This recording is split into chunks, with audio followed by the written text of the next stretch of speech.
Hi, it's Catriona Pollard here. I went to this amazing concert last night. It was Gurrumul with the Sydney Symphony. And Gurrumul is an Australian Indigenous man who was born blind, and he plays the guitar and sings like an angel. And he is from a tiny, tiny remote island off the coast of Darwin in Australia. And he sings in his Indigenous language, so he doesn't sing in English, and he has no, doesn't have a million spotlights on him, and no amazing costumes, no backup singers. It's just him on stage singing, and it is so profoundly beautiful. And when I was watching him and listening to him, I was thinking we could learn so much from him, because when we're moving from unknown to recognized expert and we're moving into the spotlight, there are a few things that we really need to think about, and he's totally got it. And the first thing is he's figured out his why he wants to be in the spotlight. And he is incredibly shy, so he didn't even talk to the crowd.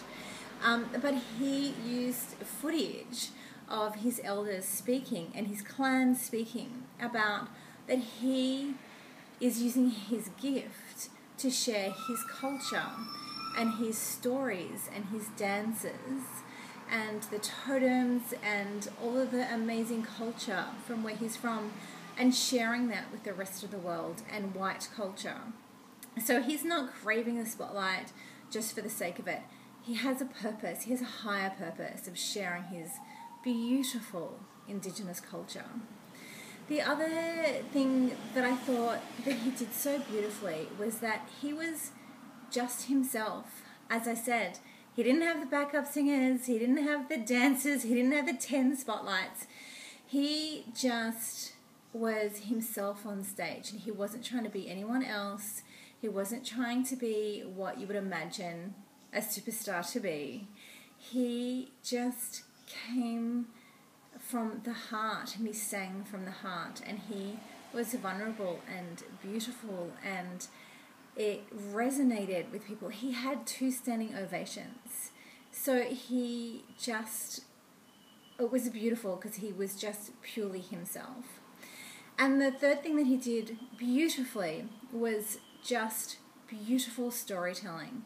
So his clan and his elders told stories about their totems and about the animals and the saltwater crocodiles. And there was one story about a word that they use to describe the tide, when they have king tides and it goes out, and then they can catch crabs and collect oysters and fish. And he sang a song about that. So we saw people actually in the ocean and collecting things, and we heard the story from the elders, and he sang a song about it. So there was a beautiful multi-laying of stories, just beautiful storytelling. So there are 3 things that we can learn by the amazingly, beautifully talented Gurrumul.